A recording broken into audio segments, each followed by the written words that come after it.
بسم الله الرحمن الرحیم. نو ګوره د هغې نه پس چې کوم دی نو ماشوم بیا مونږ څوک وه دې دې بیا مونږ ورته وویل چې بچې دا ګردان کله تو یاد کړو.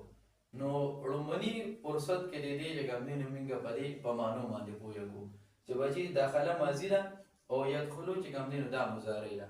نو ته به اوس د ماضي دا معنی څنګه کوې؟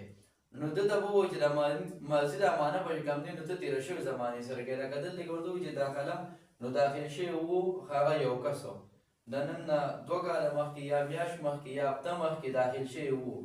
دخله داخل شوي وو هغې 2 کسانو، دخلو داخل شوي وو هغې ټولو کسانو. په دې طریقې سره چې کوم دی نو ماشوم سره څوک و؟